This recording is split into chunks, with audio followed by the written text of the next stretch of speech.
Pessoal, boa noite. Começando a primeira edição do Café e Terge. É mais um espaço de debate, de trocar ideias sobre o Rio de Janeiro e principalmente pensar o Rio de Janeiro. Essa questão da gente ter sido capital durante muito tempo, corte imperial, capital da República. A gente está acostumado muito a pensar o Rio de Janeiro a partir das questões nacionais, né, e esse olhar para o Rio de Janeiro a partir de grandes questões, e esquece um pouco também de pensar as questões locais, né, o desenvolvimento do Rio, a formação histórica do Rio. E, nesse sentido, a ideia do IERJ, Instituto de Estudos do Rio de Janeiro, é promover pesquisas, estudos e debates que tenham o Rio de Janeiro como tema, como objeto de investigação, como objeto de reflexão.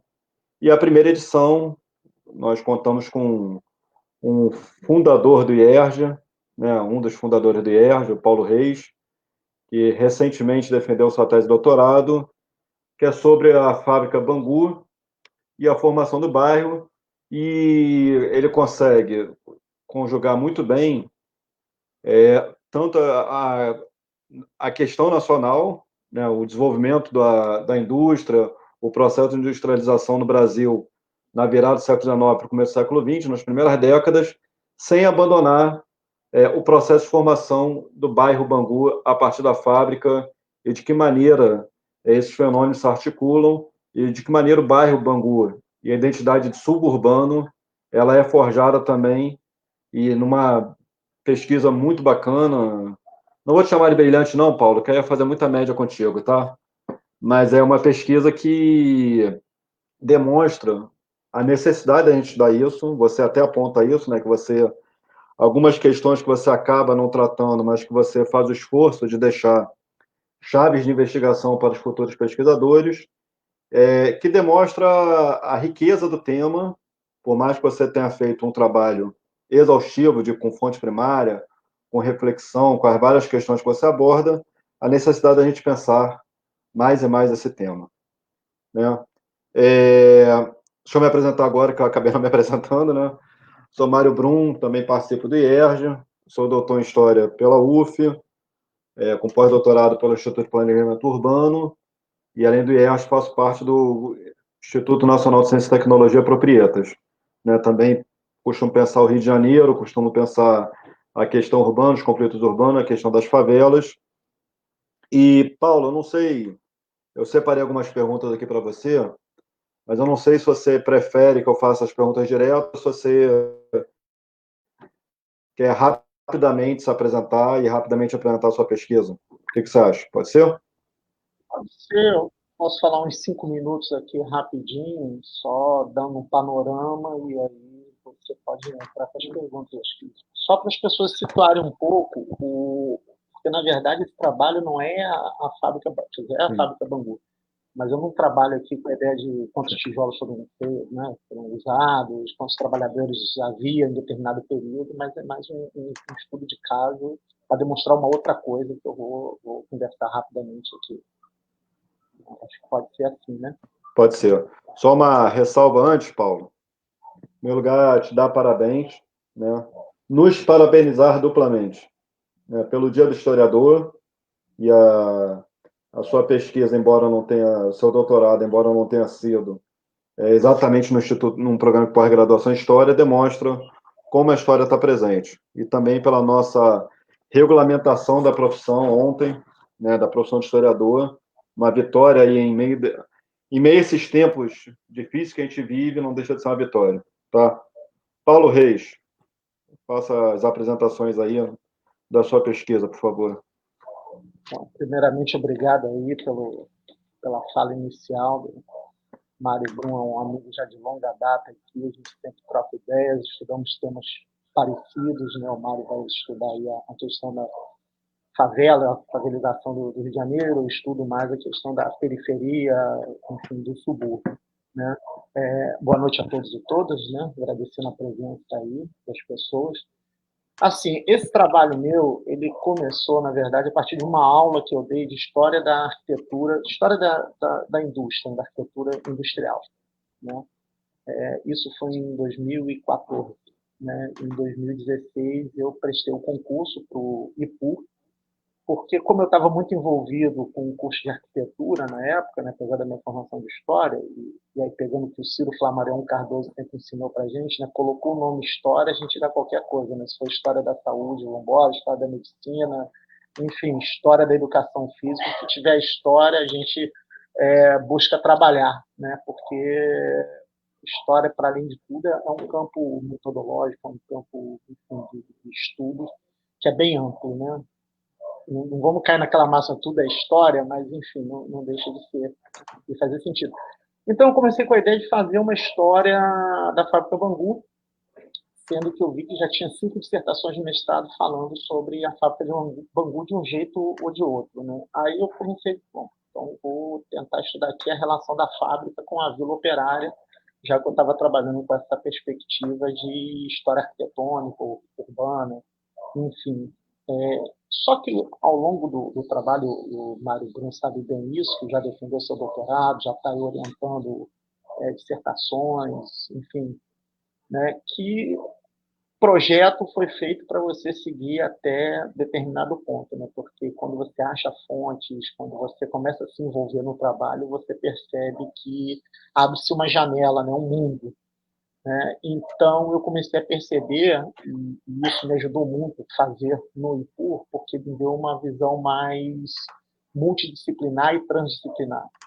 Talvez, não sei se num programa de história eu conseguiria avançar nesse sentido. Avançaria talvez em outros sentidos, talvez não, obviamente em outros sentidos, mas nesse sentido acho que eu não avançaria tanto como foi o caso do IPUR, e até na minha banca a professora Tamara Egler falou sobre isso, assim, é uma tese com a cara do IPUR, é uma tese com a cara do planejamento urbano. Por quê? Porque quando você entra num programa, você busca fortalecer esse programa, né?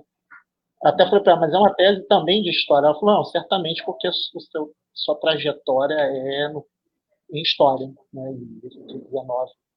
A gente comemora, hoje a gente pode comemorar, porque ontem foi uma vitória excelente, né? Enfim, ter a nossa profissão regulamentada é muito bom, né?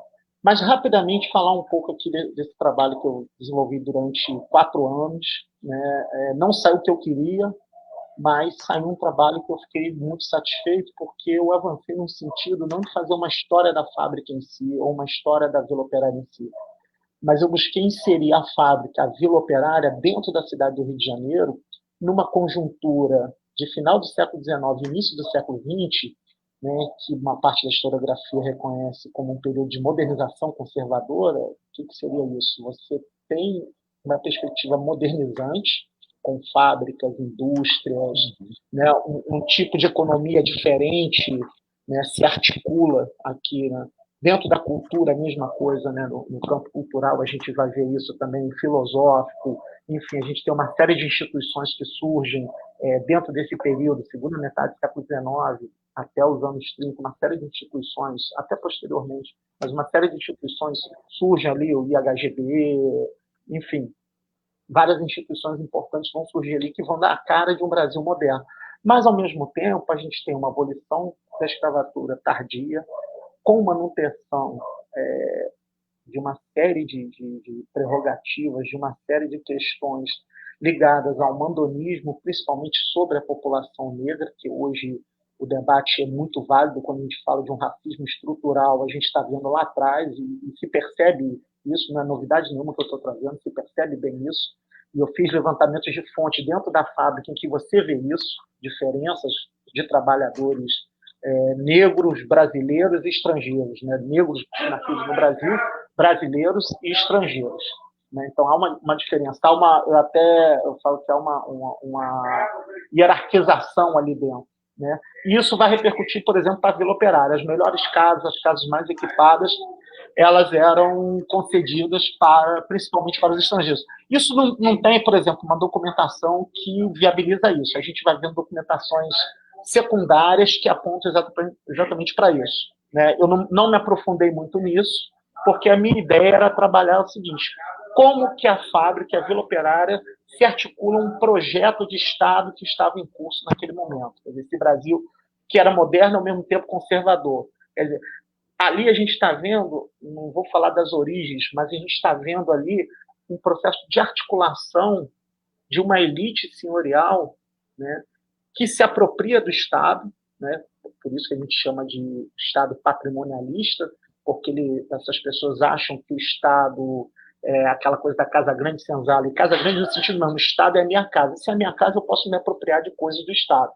Quando você olha isso no século XIX e compara com o século XXI, por exemplo, isso aí não é anacronismo, você percebe que o que acontece hoje, por exemplo, e a minha tese, eu brinco, está muito contaminada nesse sentido da conjuntura atual, que é uma conjuntura exatamente que trabalha essa questão de você ter uma certa modernização no Brasil, de se achar que está fazendo uma modernização, mas na verdade a gente caiu num conservadorismo muito, muito forte. Né? Moderno hoje é ser liberal, é privatizar tudo, enfim, é o Estado leve. Isso é um discurso que é recorrente. Eu sempre brinco assim: a história ela nunca foi linear, ela é curvilínea, né? E ela vai por ondas.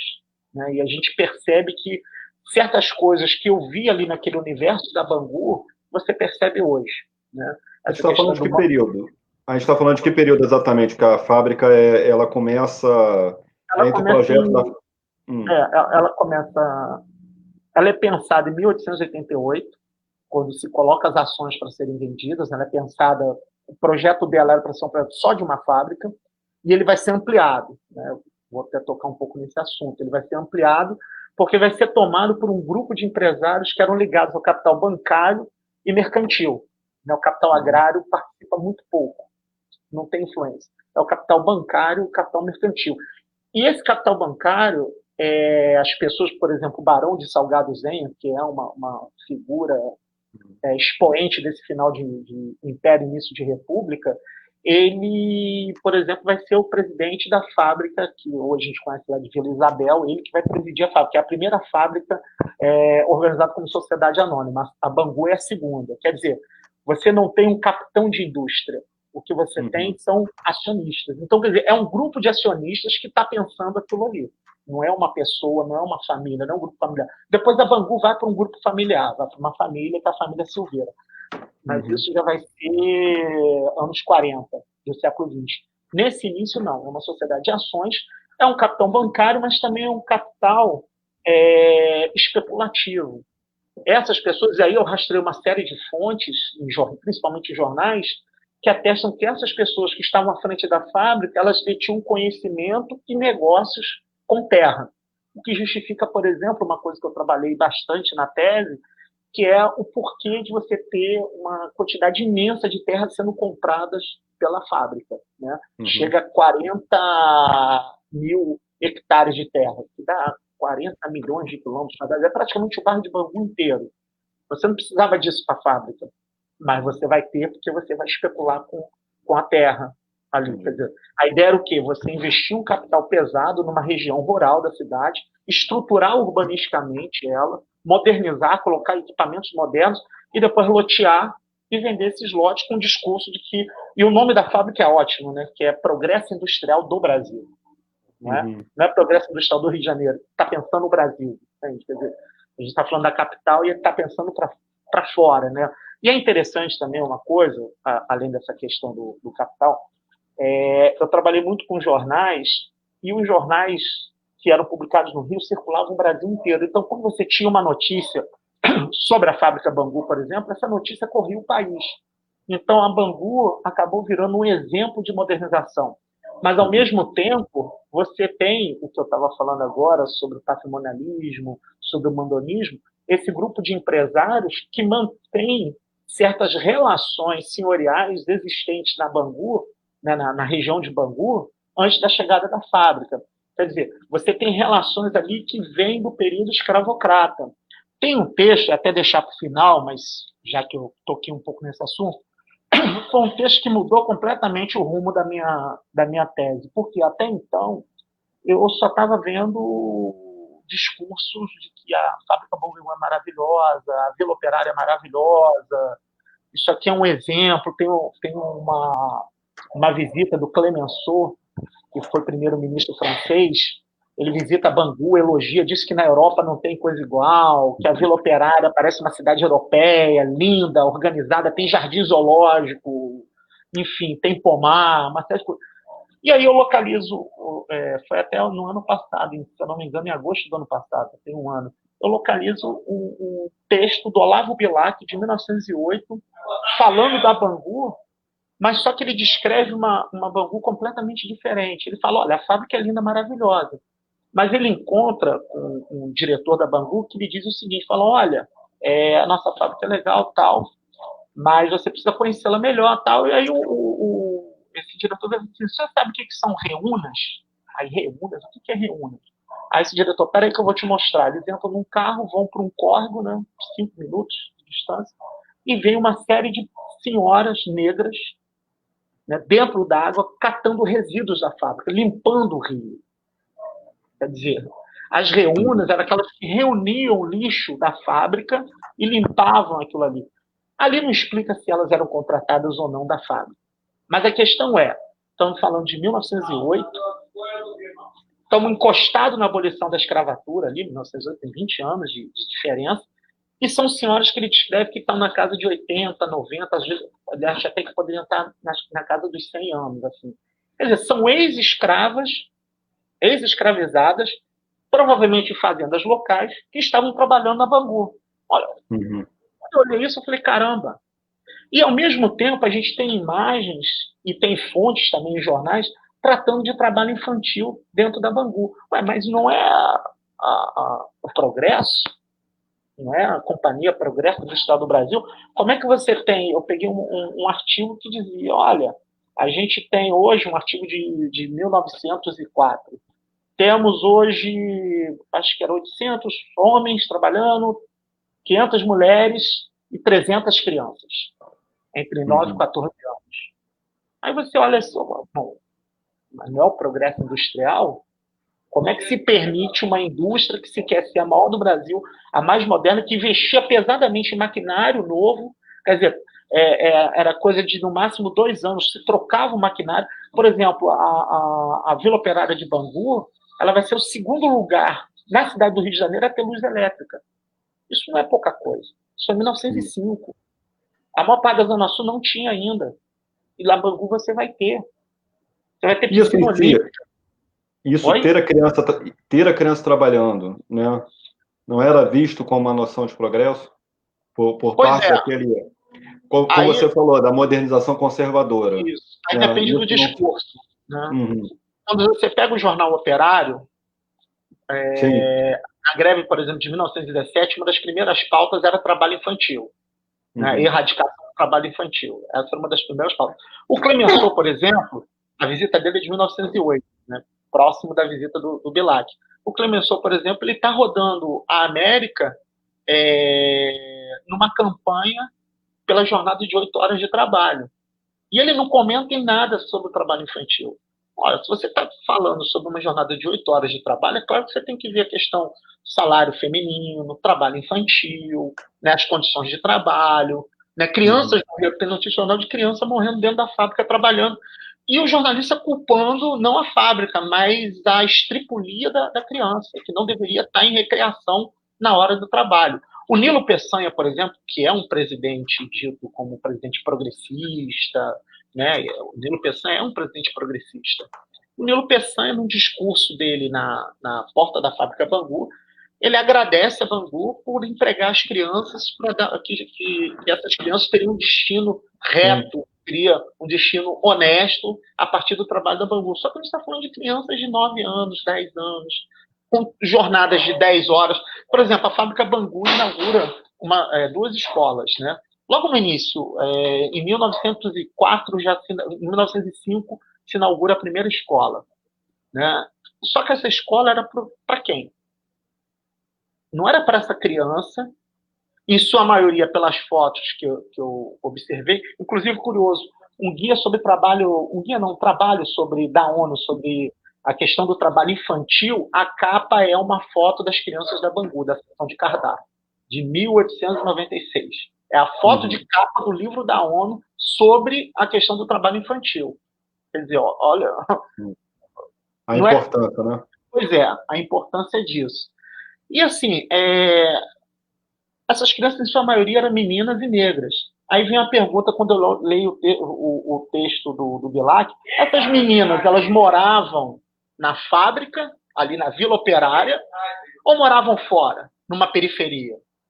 E aí eu comecei a me indagar nesse sentido. Aí comecei a mudar o rumo do meu trabalho, que eu vi, olha, isso aqui está parecendo a própria cidade do Rio de Janeiro. Você tem uma região mais central, estruturada, e você provavelmente tem uma Sim. periferia aqui, porque de onde vêm as reunas? Essas pretas velhas. E essas meninas negras seriam netas das reunas? Hein, Né? Paulo, eu vou. Fala. Posso interromper? Não, pode que eu estou divagando aqui.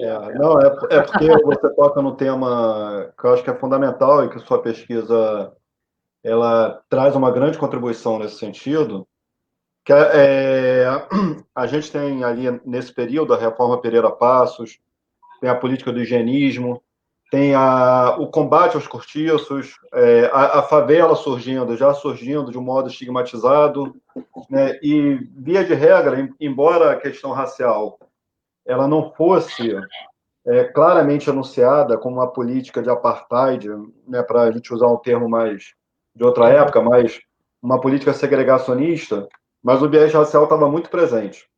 Sem Né? E dúvida. aquelas elites olhavam para o terreno do que hoje é o centro do Rio de Janeiro, que na época era a cidade do Rio de Janeiro, com um olhar tanto de desprezo como com a vontade de controlar. Né? Aquele terreno de negros, de ex-escravos. Você tem Everardo Beckhauser, que faz um relatório para o governo federal, né, que é Onde Moram os Pobres do Rio de Janeiro, que ele descreve de uma maneira contundente tanto os imigrantes, que ele chama de vadios, os imigrantes italianos, como as negras, né, com vários estigmas a partir disso. Bangu seria a realização desse projeto. Estou falando Bangu, como você disse, né? Você chama de comunitas, né? Exato. Seria a Exato. realização desse projeto de civilização, e aí a gente poderia até pensar em Bangu, sim, como uma outra cidade, né? Um Rio de Janeiro, que seria o Rio de Janeiro idealizado para essa elite conservadora, como você diz, um projeto de modernização conservadora. Bangu seria isso? Eu acho que pode pensar assim. Eu acho até, inclusive, que antecipa algumas coisas que no urbanismo vai ter uma discussão muito forte mais para frente, ali nos anos 20, quando você entra com o modernismo, né, no urbanismo. E o que era o modernismo? Era aquela cidade toda quadradinha, certinha. O lugar para Sim. trabalhar, o lugar para viver, o lugar para recrear. Se você parar e pensar, olha, se eu crio na periferia, eu tiro da região central, do core histórico, da Zona Sul, eu separo aquilo. É o que agora se o nome do autor, daqui a pouco ele me vem aqui, da evolução urbana do Rio de Janeiro. É o Maurício Maurício Abreu. Almeida Abreu. Isso. O Maurício Abreu ele fala: olha, você tem um circuito ali de classe média, Zona Sul, centro, aí vai pegar Niterói, Tijuca e tal. E quando você cria Bangu, né, um subúrbio, mas um subúrbio arrumado, com uma ideia de progresso, com uma ideia de que é um lugar bom para morar, né, e a propaganda é toda em cima disso. Quando você pega os jornais, a propaganda é toda em cima disso. Nos primeiros anos, por exemplo, aparecia brigas, morte à facada. Depois isso some. É impressionante. Uhum. Bangu virou um lugar ótimo de morar. Quando você conversa com os moradores, e aí eu evitei de fazer um trabalho de memória, falar com que já fizeram isso, mas quando eu vi o discurso de moradores, é impressionante. Olha, é um lugar excelente, hoje está ruim, mas já foi muito bom, não sei o quê. Você tem todo um discurso ufanista, mas na verdade você tem uma periferia ali muito degradada. Né? Hoje, é claro, o bairro está muito degradado, o bairro como um todo, né? Mas naquele momento ali, a lógica era de ser uma espécie de cidadela mesmo, assim, fechada. Por isso eu trabalho um pouco com essa ideia de comunitas, porque são pessoas que vêm de vários lugares, né, do mundo, né? Você tem portugueses, ingleses, franceses, russos, alemães, né, vivendo lá. Eram poucos, eram 20 russos, 5 alemães, 19 ingleses. Né? Portugueses eram 40 e tantos, no início, né? Depois vai aumentar, diminuir, enfim, tem uma onda. Mas vai sumindo aos poucos. Mas até hoje tem os descendentes lá, de algumas dessas famílias. Mas você junta todas essas pessoas no mesmo lugar, e aí um antropólogo chamado Turner, que é um escocês, ele trabalha com uma ideia muito boa, que ele fala que é a tal da liminaridade. O que seria isso? É um período que você tem de transição, onde você sai de uma espacialidade, habita outra, e dentro dessa espacialidade nova você cria novas relações. Então a gente está falando de pessoas que vêm do mundo inteiro, do Brasil inteiro também. Eu comecei a analisar o censo, percebe-se claramente uma forte migração. Não é? O Rio de Janeiro já estava batendo na virada do início do século XX, já 1 milhão de habitantes, era de longe a maior cidade. São Paulo era 65 mil, Rio de Janeiro já estava próximo já estava em 800 mil, já próximo a 1 milhão, quando São Paulo era 65 mil pessoas morando. Quer dizer, era a maior cidade, era a capital. Então, Bangu virou uma espécie, afastada a 31 quilômetros, quer dizer, 1 hora de trem, ela virou uma espécie de cidadela, uma cidadela operária, né? E isso é interessante, porque não deixa de ser um projeto urbanístico, um projeto de cidade, não deixa de estar inserido nesse projeto de Estado. Quando você tem, aí você tocou bem, as remoções, as pessoas vão para algum lugar. Que a gente sempre olha assim, saiu da região central, foi para onde? Foi para a Baixada Fluminense. Nem todo mundo foi para a Baixada Fluminense. Segue-se o caminho do trem. Qual é o caminho do trem? É o subúrbio. E aí você olha para o subúrbio, eu peguei um artigo que não tem nada a ver com a minha, aparentemente não tinha nada a ver com a minha tese, mas eu peguei um artigo de uma comissão para analisar as escolas do Rio de Janeiro. E aí eu peguei o dia que eles foram para o subúrbio. A única escola que eles disseram, essa escola é estruturada, era a escola da Fábrica Bangu. O restante, todas as escolas com problemas, não tinha carteira, sala de aula insalubre, muitos alunos em sala de aula,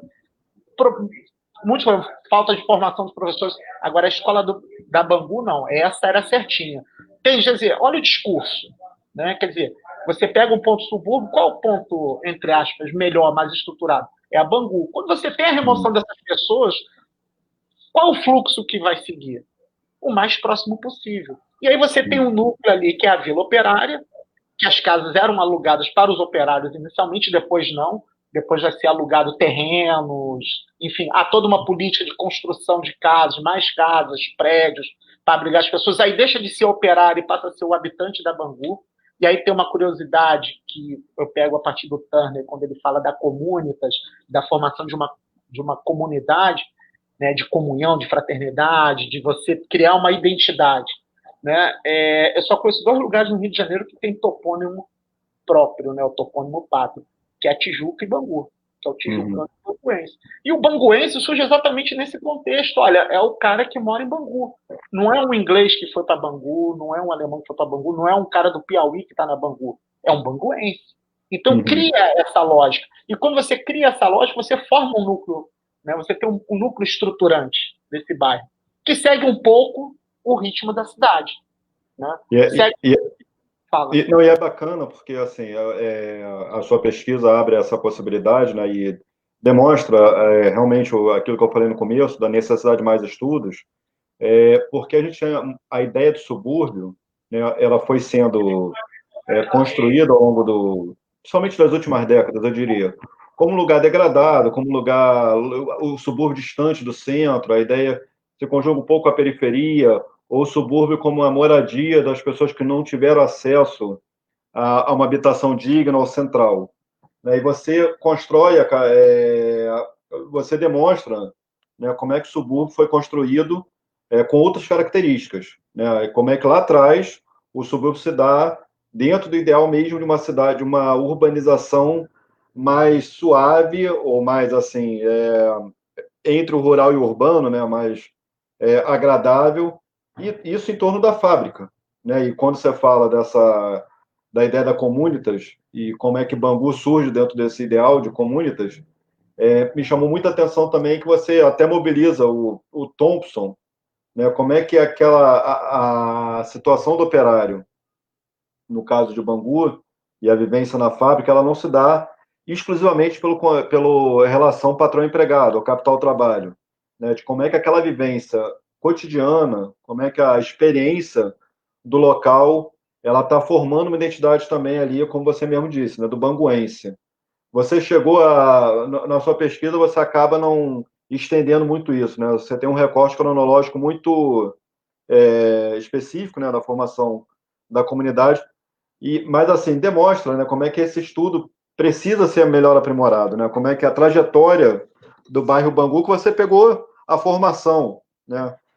Bangu hoje, para quem nos assiste e não conhece, né, não é um dos lugares assim mais caros, né? É um lugar visto como depreciado, é um lugar visto como muitas vezes de violência, né? E como é que ao longo dessa trajetória de mais de 100 anos, esse bairro foi se transformando, né? E os próprios subúrbios do Rio foi se transformando.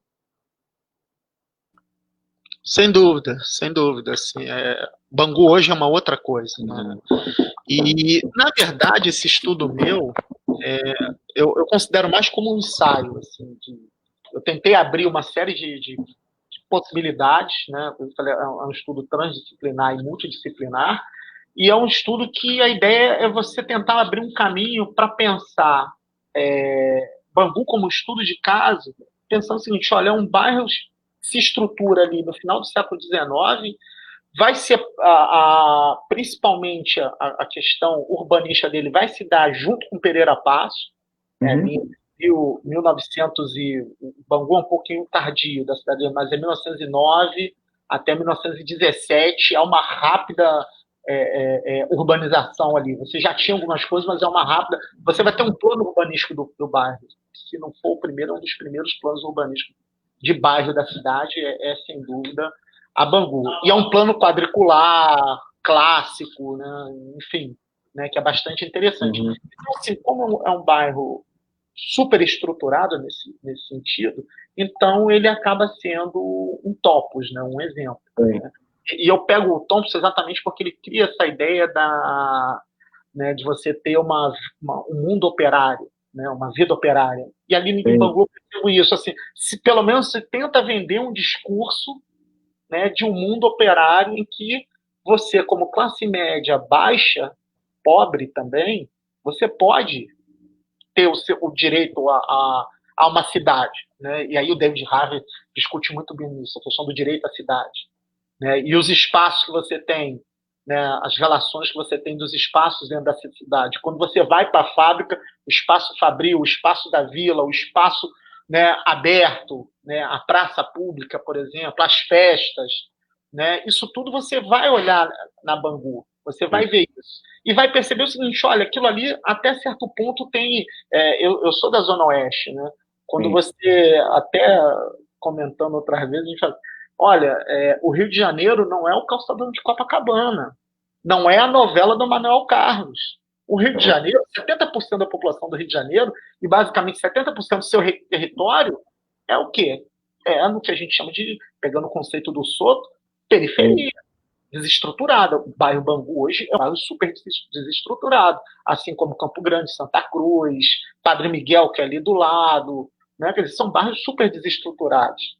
E a gente precisa buscar quais são as raízes disso. Né? Uma das perguntas que eu fazia é o seguinte: ora, por que você tem bairros estruturados num lado da cidade e do outro lado bairros que foram organizados concomitantemente desestruturados? Aí volta o Maurício Abreu, que ele diz o seguinte: olha, você tem uma série de intervenções na cidade que são socioespacializadas, isto é, elas são dadas a partir da força que um determinado grupo social exerce no governo, porque isso é obra pública.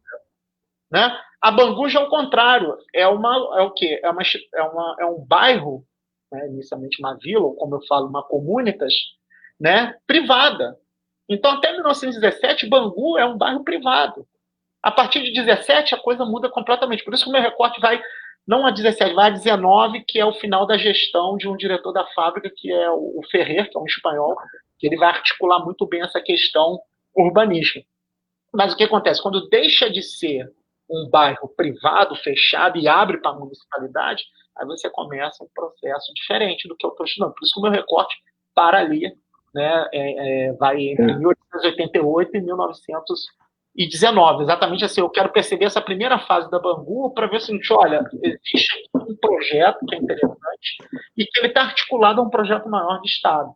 E que você tem um grupo empresarial envolvido aqui, que é um grupo empresarial que participa do governo também. Quer dizer, existe um projeto de governo, a gente está falando aqui já do final do Império, início da República, em que você está construindo uma ideia de Brasil.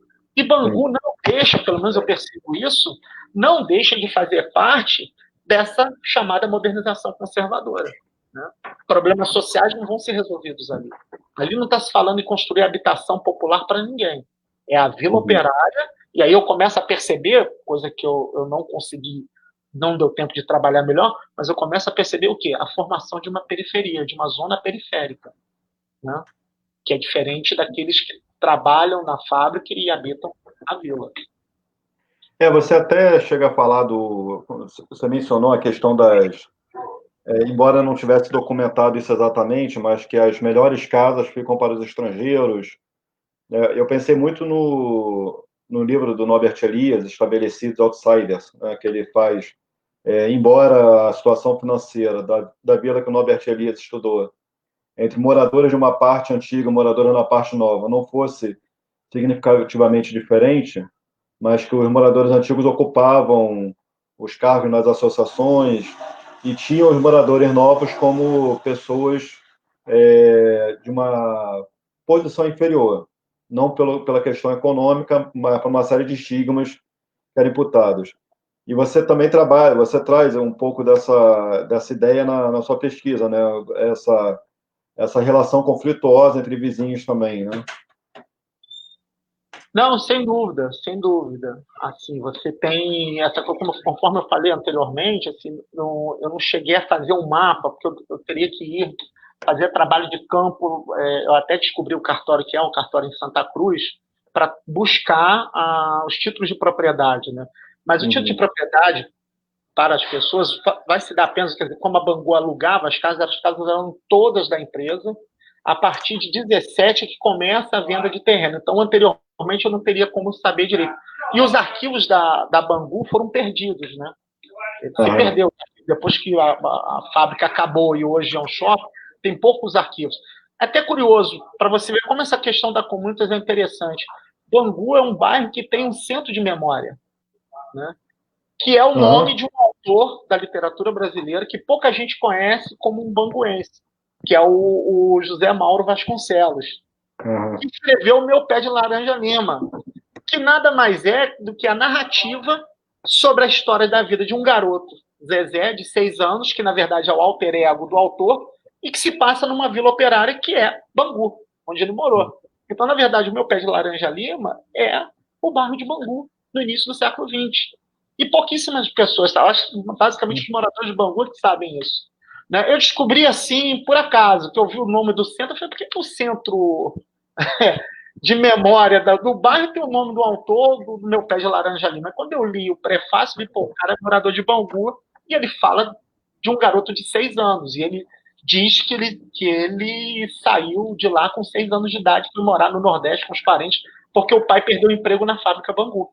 Por isso que a narrativa é uma narrativa muito triste. Quer dizer, esse olhar triste da fábrica, e esse livro vendeu 2,5 milhões de cópias. Esse olhar triste sobre a fábrica a gente traz até hoje. A gente sempre acha que a fábrica é um lugar ruim, né? É um lugar que polui, etc, etc.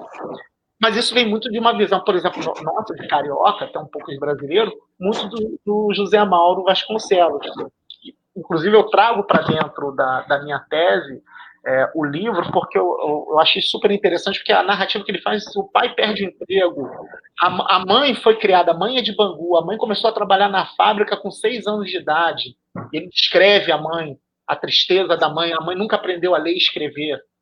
Quer dizer, isso não deixa de confirmar uma série de coisas que eu já estava vendo ali, né, percebendo o trabalho infantil, essas crianças, como é que é.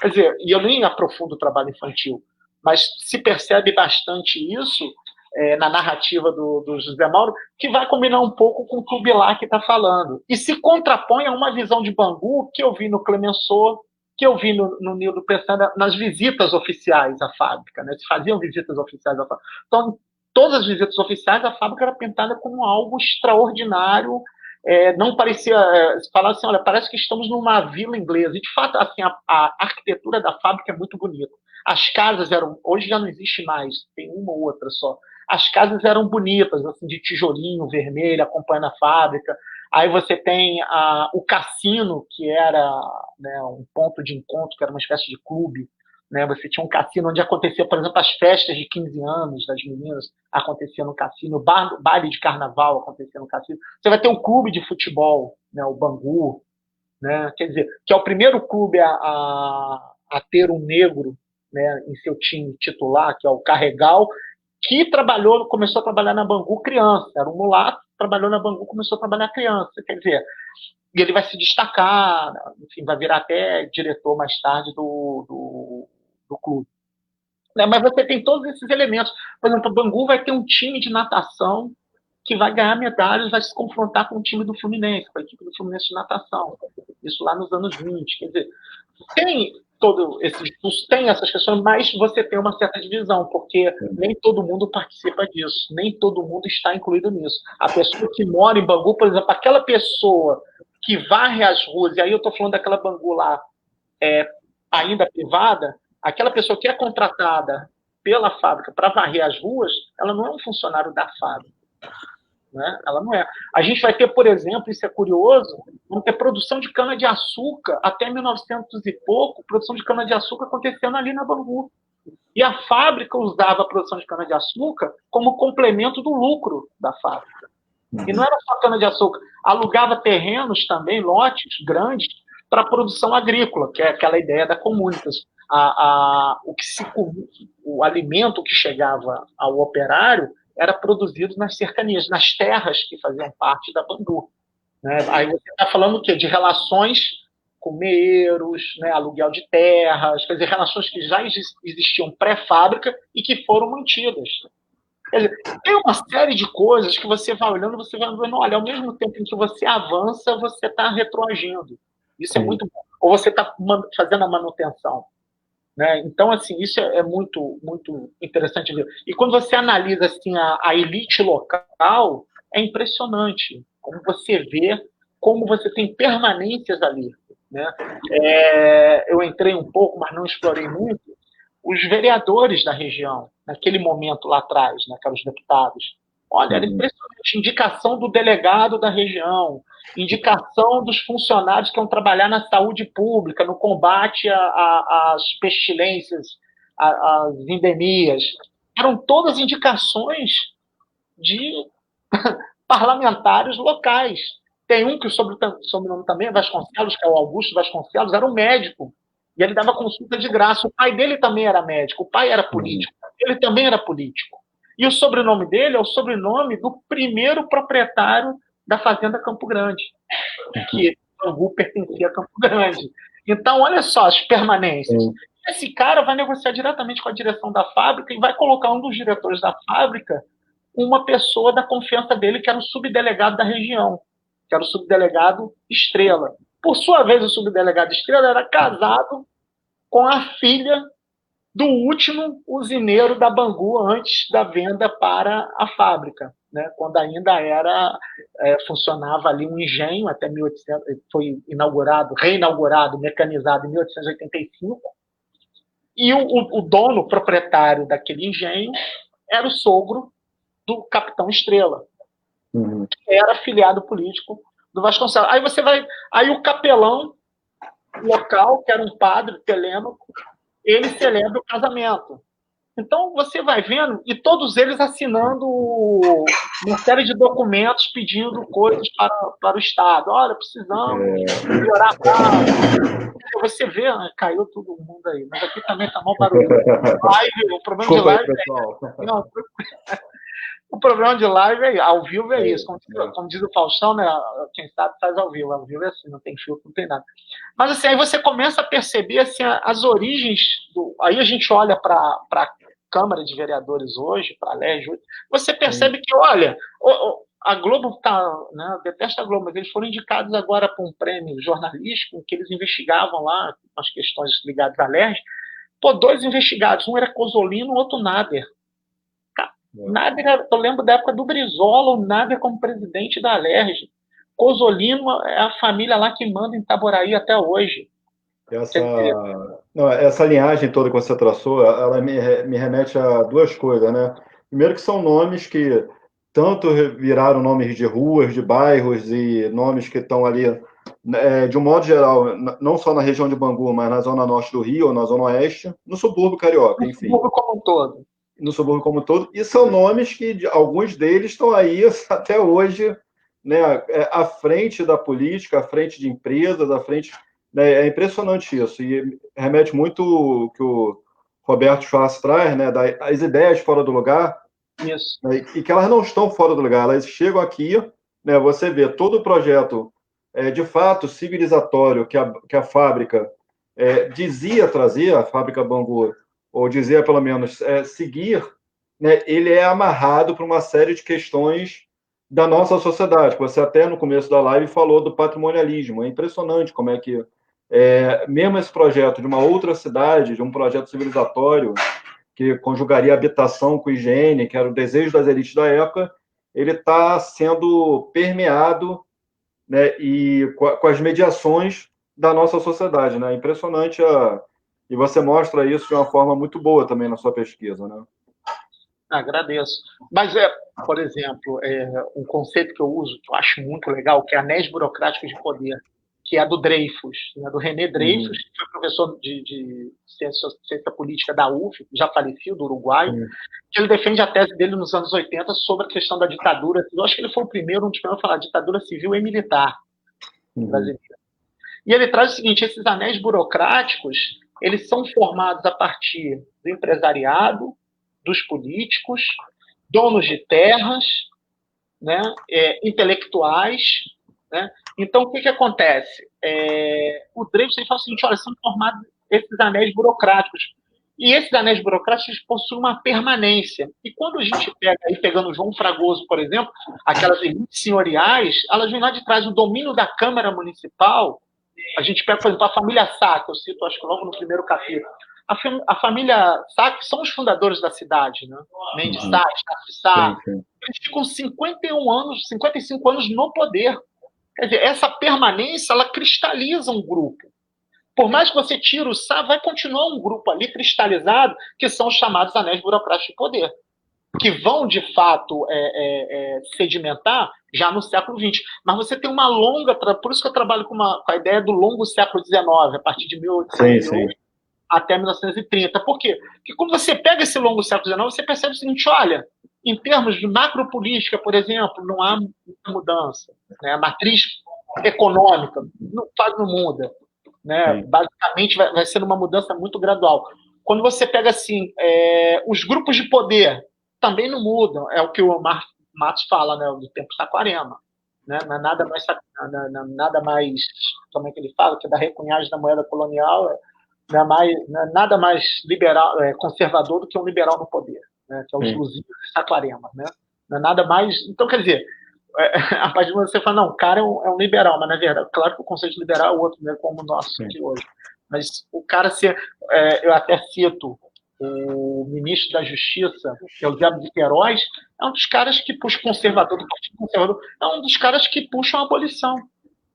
É um dos caras que garantem a abolição. Ele é um excelente jurista, e ele se contrapõe ao eleitorado dele conservador, que eram os proprietários de café do Rio de Janeiro. Mas ele peita isso, não tem que abolir. Por quê? Porque o processo de modernização não permite mais a escravidão. Mas isso não significa que a identidade escravocrata acaba ali. Isso não significa que as pessoas que deixam de ser escravizadas vão ser incluídas dentro da sociedade. Isso não significa que as relações sociais devam mudar. Na verdade, as relações sociais permanecem, é uma permanência. Na verdade, é sempre uma modernização, né? E assim, ainda hoje, né? A gente está falando de nomes que estão hoje ainda à frente da política, à frente de grupos empresariais, e com o discurso da modernização. Né? Mas são famílias historicamente no poder que estão sempre modernizando o atraso. Né? A Firjan, agora, a Federação da Indústria do Rio de Janeiro, teve a sua eleição para presidente. O atual presidente, como GG, o Eduardo Eugênio Gouveia, ele vai completar 30 anos. Ele virou presidente em 1995. Cara. Em 1995 ele vira presidente. Vai ficar um mandato mais 4 anos. Quer dizer, o que é isso? Né? O economista Mauro Osório, que é daqui também do IERJ, ele fala muito bem disso. É a questão do marco de poder. Né? E esse marco de poder está aí. É difícil de você romper com isso. Né? Não vou aqui minimizar o Witzel, porque eu não sou pró-Witzel, muito pelo contrário, eu faço oposição. Mas, assim, o Witzel não está sozinho nisso. Isso aí é o marco de poder Claro. que as empresas que estão operando ali. Quando você olha para trás, você percebe como é que isso vai sendo estruturado, que é o que o Dreyfus fala, são os anéis burocráticos de poder. Se pegar o Vitor Nunes Leal, é o coronelismo, inchado e voto. Coronelismo, inchado e voto não é o cara que tem o poder de mando dentro de uma fazenda. Ele pode ter uma fábrica, ele pode ter uma vila de casas. Né? Você tem um rentismo muito forte no Rio de Janeiro. O cara pode ter uma vila com 60, 70 casas e, olha, ou você vota no meu candidato ou você é despejado da vila. É simples assim, você vai ficar sem moradia. Isso acontece, isso aí você tem notícia de jornal que traz isso. Quando a gente pesquisa em jornal, a gente percebe olha essas notícias. Isso acontecia, assim, acontece até hoje. Hoje você ainda tem outras munições, como igrejas, né? Você tem outros artifícios. Mas a lógica não é muito diferente. Quando eu olhava para o século XIX e olhava para o século XXI, eu falei, cara, olha, na boa, o que mudou? Né? E aí eu comecei a pensar o que mudou. Por isso eu falo assim, não é um trabalho sobre a fábrica apenas. Né? Eu estou inserindo a fábrica dentro de uma cidade, é um estudo de caso, onde eu percebo essas questões ali. Né? Conforme não tenho como mapear quem habitava as casas melhores, mas o que a gente tem ali é o seguinte, uma recomendação para que os diretores não, os coordenadores, mestres, contramestres, tivessem preferência nas melhores habitações, ganhavam um salário melhor, podiam pagar os aluguéis, eram alugadas, enfim. Então você tinha toda essa relação. E isso é uma coisa que é interessante da gente perceber. Né? E, ao mesmo tempo, as pessoas que estavam fora dali, querendo ser incluídas. Né? Não podendo ser incluídas. Como eu falei do exemplo da escola. Quem é que frequentava essas escolas? Sim. Não era criança, as 300 crianças que trabalhavam dentro da fábrica. E a gente vê, né, isso que você falou do marco de poder, como é que ali, no estudo de caso, a gente está vendo a história do Rio de Janeiro, a gente está vendo a história do subúrbio, a gente está vendo a história do país, né, e a partir de um estudo de caso. Paulo, a gente está com 52 minutos já, a ideia seria o quê? Fechar em 1 hora? Tentar fechar em 1 hora. Eu estou até vendo aqui o professor, um abraço para o professor Márcio Pinon de Oliveira, que escreveu uma dissertação maravilhosa, que eu usei muito sobre Bangu, né, sobre a questão empresária, não empresarial em si, mas da fábrica, né, do processo de modernização do bairro, enfim. Ele até faz aqui, a fábrica possui um rentismo muito forte, de fato eu vi isso mesmo, a partir até da leitura dele, de outras leituras, de fato a gente vê bastante essa coisa do rentismo dentro da fábrica, é muito forte, essa coisa da negociação dos terrenos, e de você, forma-se uma imobiliária da fábrica, na verdade do grupo, né, eu chamo de CEPIB, né, que é a companhia, é um grupo. Né? Chega a se formar, inclusive, uma imobiliária para gerir a quantidade grande de imóveis que possuía. Né? E destacar que o professor Márcio é uma referência no estudo de subúrbio, né? Não só... Isso, o livro dele, 150 anos de subúrbio, que ele é um dos organizadores, até já brinquei para ele, vou falar no ar aí, para lançar o número 2, e aí... tiver a honra aí de participar. A gente pode fazer, inclusive, uma live com ele. Boa. Vou te fazer 2 perguntas, Paulo, para a gente, e aí já partindo para o fechamento também. Uma é muito pontual, que você falou do cassino da fábrica. É o Cassino Bangu, que ainda existe hoje? É o Cassino Bangu que existe até hoje. É o Cassino Bangu. Ele muda de nome em 1908, se eu não me engano, e muda para Cassino Bangu. Antes era um outro nome, Grêmio Literário Musical. Aí tem a banda Bangueira sediada lá, que era uma banda famosa. Continua como ponto de encontro, de lazer, né, da área, né?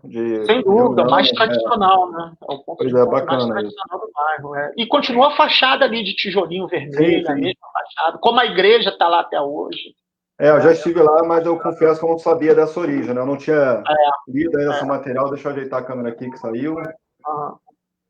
E a outra pergunta também se refere a essa questão arquitetônica. É uma pena que você fala que as casas elas não foram mantidas, e a gente não tem, então, ali essa... seria a gente trabalha muito mal com o patrimônio. Nós, como sociedade, como nação, não só com a história, mas com o patrimônio, né? Seria um patrimônio importante a ser preservado, né, do momento da nossa história, mas, assim, eu não conheço, quer dizer, claro que eu conheço Bangu, mas não conheço detalhadamente, né? Ali não se encontra mais nenhuma casa dessa época, no formato com o qual ela foi construída, é isso? Você até tem 3 ou 4, talvez até um pouco mais, mas não está mais com tijolo aparente, né? Você já Sim. tem um reboco, então E também não dá para não foram identificar, tombadas, né? não foram preservadas. Essa questão da memória é uma questão, apesar de ter uma instituição, né, de memória no bairro, que eles tentam, né, por Sim. vontade, por organização própria, né? Não sei se tem alguma ajuda da municipalidade, não sei, de fato eu não sei. Mas de todo, mas assim, a coisa da memória ali, da preservação arquitetônica, o que você tem na verdade é o arruamento. O arruamento foi mantido, né? A Edilma está até perguntando aqui nos comentários. A vila se tornou o que é um núcleo do bairro de Bangu, né? Hoje ali a rua lateral que você tem do shopping, né? Os terrenos, por exemplo, tem pouca modificação. Eu andei Uhum. vendo isso, a coisa da métrica dos terrenos, Sim. dos lotes, tem pouca modificação. Mas, de fato, a preservação das casas você não tem, da vila original, como você tem em outros lugares. Vila Isabel, por Sim. exemplo, você já tem uma preservação um pouco maior. Né? Na Zona Uhum. Sul, de Laranjeiras, você tem umas vilas operárias em que você tem uma preservação maior. Jardim Botânico, por exemplo, também. Né? Mas ali na Bangu, infelizmente, não. O que a gente conta é com algumas poucas fotografias, até os anos 40, 50, você ainda tem alguma coisa, mas para frente vai se acabando, vai se deteriorando. É aquela coisa que a gente sempre fala, né? O Sim. problema do Brasil é que você não tem memória, né? Então você não preserva. Né? Então, essa questão do patrimônio saudoso, Geraldo Boccari sempre falava isso. O sonho dele era ser arqueólogo industrial, estudar arqueologia das indústrias. Mas não dá, porque eles acabam com tudo, bota concreto por cima, então você não consegue estudar. O que você vai estudar é por fontes, você vai estudar por literatura, não o empírico é difícil. Nessas vilas, né, a própria Vila Salvador de Sá, uma das, ela está sob ameaça de remoção. É bom a gente até tem pessoas ali que se organizam, né, porque ela está não só com o risco da gente acabar com o patrimônio, que inclusive está, né, ele é mal conservado pela cidade, foi uma vila construída no intuito das vilas operárias, de você adotar a moradia operária como como uma forma de habitação digna. Né, ela é muito mal preservada pelo Estado e, inclusive, está ameaçada de tirar as famílias dali, né? Então, assim, a gente vê como é que realmente é uma questão. No caso da Vila Salvador de Sá, são dois crimes que estão sendo cometidos, né? E é pela Prefeitura do Rio, né? Essa questão de você remover as famílias e acabar com aquele espaço. Paulo? Não, sem dúvida, sem dúvida. Isso aí é um problema grande da cidade e, infelizmente, a gente não vê muita mobilização, fora a sociedade civil, bairro, principalmente associações de bairro, fora isso, a gente não vê muita mobilização, infelizmente. Pois é. Paulo, eu agradeço e gostaria que você fizesse aí seus comentários finais e, mais uma vez, parabenizar pela pesquisa. A gente, nesse rápido bate-papo, a gente viu que abre um campo enorme de investigação, né? Eu acho que a sensação que você deve ter ficado é de que, mas é isso, pesquisa a gente não termina, né? A gente para de escrever e que você abre assim, você aponta isso, né? Como eu falei no começo, chave de investigação e leques assim que demonstra como a gente precisa trabalhar mais, né, sobre essas várias questões e como é que a gente pode conjugar o estudo do local, o estudo de um bairro, numa escala local com os problemas nacionais, né? E você sem abandonar um e sem, né, em detrimento do outro. Então, eu te parabenizo aí pelo trabalho e te deixo aí para os comentários finais. Eu que agradeço aí, a gente está inaugurando esse espaço aqui, né, que é um espaço para a gente discutir teses, dissertações, enfim, é um espaço para a gente dialogar um pouco mais sobre o Rio de Janeiro, que a gente precisa disso, né? As pessoas falam muito que o Rio de Janeiro é cosmopolita, né? O Rio de Janeiro ele tem um lado cosmopolita, mas ao mesmo tempo também ele tem um lado também mais regional, em que a gente precisa explorar isso, né? Novamente falando assim, eu venho do subúrbio, eu venho da Zona Oeste. Na Zona Oeste é um outro Rio de Janeiro, é uma outra cidade, é uma outra questão. Eu não estou dizendo que na Zona Sul é cosmopolita, na Zona Oeste é provinciano, não é isso. Mas a gente precisa entender a complexidade da cidade do Rio de Janeiro. Sair dessa capa de novela da Rede Globo e começar a encarar o que é o Rio de Janeiro real, né? E como esse Rio de Janeiro se estrutura, né? Como a gente, ao observar a cidade hoje, né, a gente percebe que há um trajeto, uma trajetória histórica que precisa ser descortinada, né? E da cidade como um todo, né? Não é apenas de parte da cidade, mas da cidade como um todo. E eu acho que assim, a fábrica Bangu, sua Vila Operária, ou enfim, como eu coloco aqui, a Comunitas Capitalista Banguense, ela é interessante exatamente para a gente entender que o Rio de Janeiro é muito mais complexo do que se parece. E a gente tem essa necessidade de travar esses estudos. De fato, assim, aquela coisa do faltou tempo, né? Eu acho que eu precisava mais tempo. Está aí a proposta para um pós-doc, por exemplo, de estudar um pouco mais a questão da periferia da Bangu, por exemplo. Ou de, por exemplo, uma coisa que eu acho que é bastante interessante é você estudar a literatura carioca a partir de autores que moraram no subúrbio, escreveram o subúrbio. Até para a gente entender um pouco o que é esse subúrbio, mesmo que seja um pouco romantizado, mas entender um pouco o que é esse subúrbio, o que é essa cidade. E a gente tem dezenas de obras que tratam sobre isso. Quer dizer, buscar fontes diferentes, sair um pouco vamos botar aqui, do quadrado nosso, e começar a buscar fontes diferentes, metodologias diferentes, e começar a avançar em estudos em que a gente dê conta dessa complexidade do Rio de Janeiro, que eu acho que é extremamente necessário, para além de um memorialismo, mas a gente entender a dinâmica dessa cidade.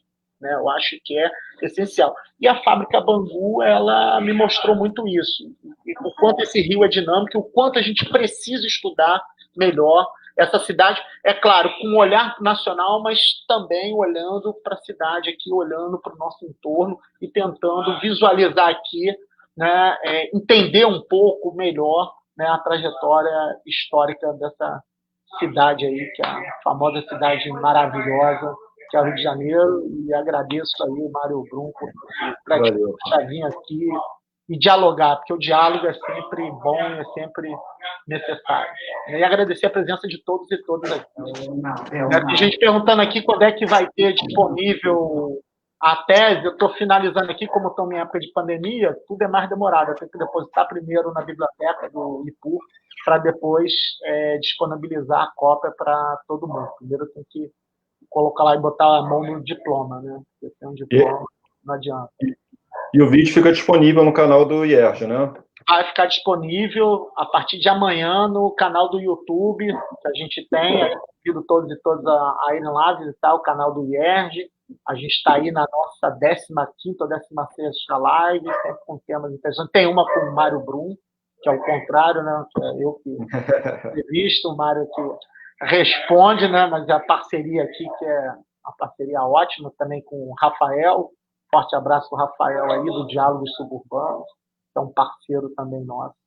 E aí? E é isso. Beleza, Paulo. Obrigado aí, obrigado a todo mundo que participou. Obrigado a todo mundo que ainda vai assistir a gente. Tá? E aí, fechamos por aqui. Já tem a da próxima semana, Paulo?